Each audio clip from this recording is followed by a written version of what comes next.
So joining us now to answer all the questions this legal wrap-up of today's top headlines presents us with is Vikas Bajaj. He's an attorney, Republican analyst. Thanks for being here tonight, Vic. Oh, my pleasure. Thank you. Great. So let's start with the situation in California. Police say they're not ruling anything out right now.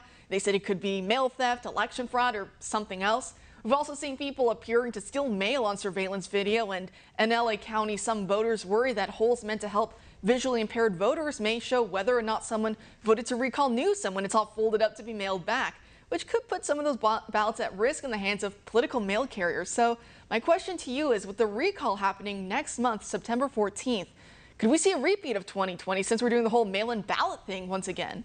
Well, I sure hope not, but that would really be playing a reverse devil's advocate. Of course we are. I mean, we're not even close or close enough to September 14th proportionally in the calendar year. And now we're finding video footage of ballots being transported when they shouldn't be. We have a convicted felon who is high on narcotics, fully armed, with the drugs, a scale, money, and 300 ballots not addressed to him. We have that individual with identification of others who did not give him permission to take their identification. And you add all of that up and you say, well, there has to be some quick work done to make sure all the T's are crossed and the I's are dotted for the upcoming recall election on September 14th. But that means that also the sloppiness and the fraud will fall through the cracks. And we hope and we pray that this is not evidence of a long string of similarly situated instances. But I would say collectively, a lot of us concerned Californians voting in these elections aren't holding our breath, unfortunately. And just hearing about it was almost so perfect. The headline almost was like the Babylon Bee wrote it, but no, it was true, sadly, and says a lot right now about California and how everything's governed. But also looking at some of these other stories that we talked about, Cuomo and his clemency that he was giving to Chesa Boudin's dad, David Gilbert. When it comes down to it, he says that basically he's been a nice guy behind bars, maybe because there's not a lot of cops behind bars for him to be killing or being at least playing a role in. But when it comes down to it, isn't a sentence, 75 years, I believe, is what it was supposed to be. He served about 40 or so years of that. Isn't it more about punishment necessarily than rehabilitation? Well, absolutely, and it's also about deterrence, to send an example to others who may have like-minded goals to not engage in criminal activity. But, you know, this instance really raises a larger point, and that is perhaps in the future there should be a legislative control on clemency grants and pardons given out by an individual who is facing impeachment or has to resign.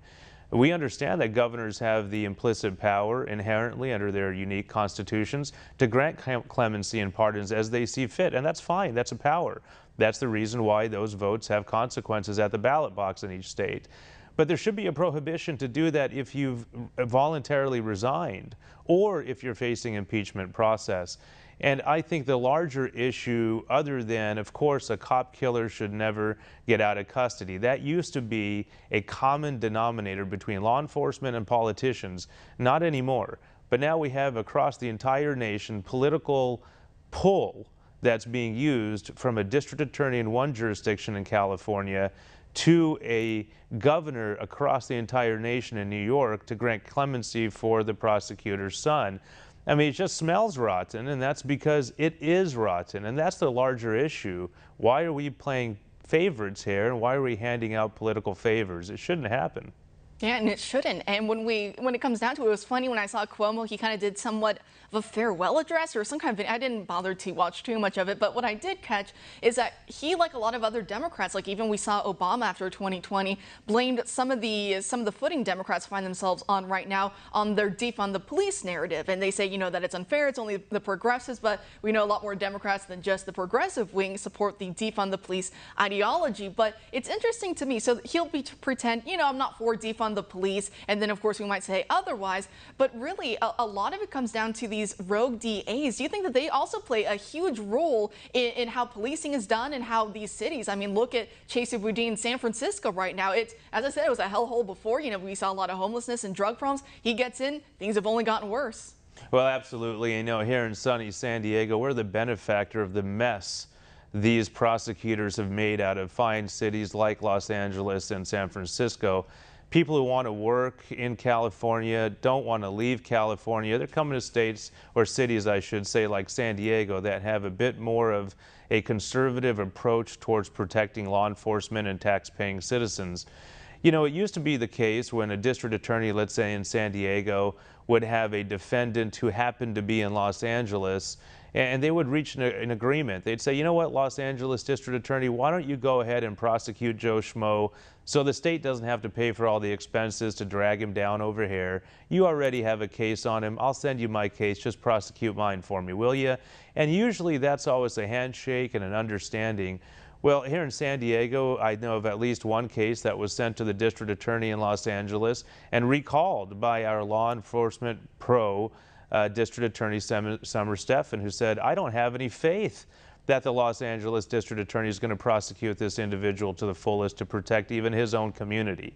So we have a real discord and a disconnect now between these politicians and law enforcement.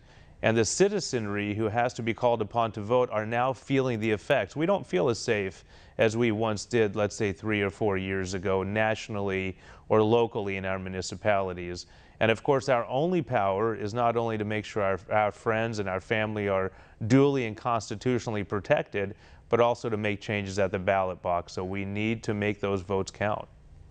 And doesn't it just like boil your blood and get under your skin when you see these same lefties who, I mean, look at what Cuomo just did on his last day in office, and yet they look at you and I because of our politics and they say that no, you and I, that we're the real threats here, we're the domestic terrorists. I'm like, well, I'm not bailing out whether underground terrorists, so I guess that's one, a point I have in my column. But doesn't it just boil your blood to see this talking point that we see thrown around so flippantly in the establishment mainstream media, that people on the right, that we're the domestic terrorist threat, and yet look at what they do all the time on the left. I couldn't agree with you more, but I think our blood boiling is an indication that something's just unnatural or not right. And when we're in a situation like this, I always look back to theories like of groupthink, which may have had a hand in a very important explanation of things like the Bay of Pigs fiasco, which say, when you're surrounded by people who think like you, they may be yes men or women, and they're there to affirm perhaps a bad idea, that lack of external stimulus makes your bad idea seem right to you.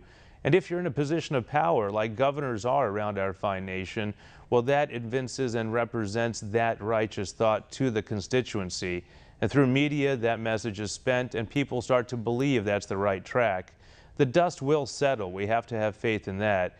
And we just have to have faith that we're going to be able to be safe and protected until the scales of justice push the back way and the cycle comes full steam ahead again.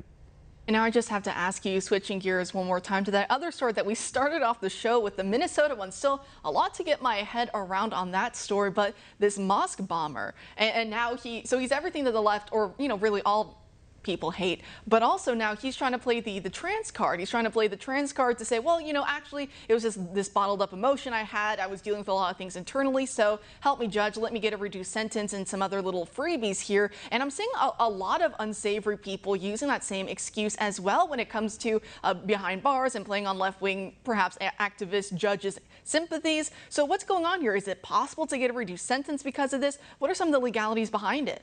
Well, in the federal courts throughout the nation, we have the United States Sentencing Guidelines, and it's a very thick collection of laws and regulations and interpretations which guide federal judges as to what types of sentences they should render for certain defendants charged with certain crimes with certain criminal histories.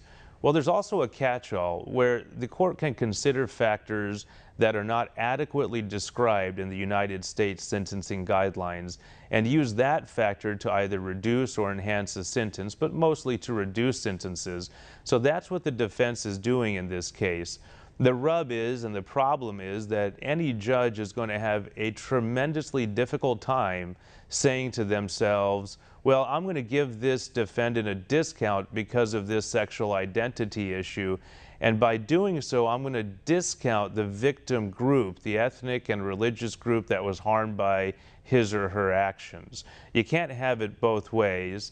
Thankfully for the court will have an out because the mosque and the mosque's servicing members and the community were the victims, and any reduction in his sentence would be a slap in their collective face, and I don't think a judge will do that. I hope not. I mean, it was a terrible case what he did, him and his buddies. It was very terrible. But Vic, always a pleasure having you on. Thank you so much for joining us tonight. Thank you so much.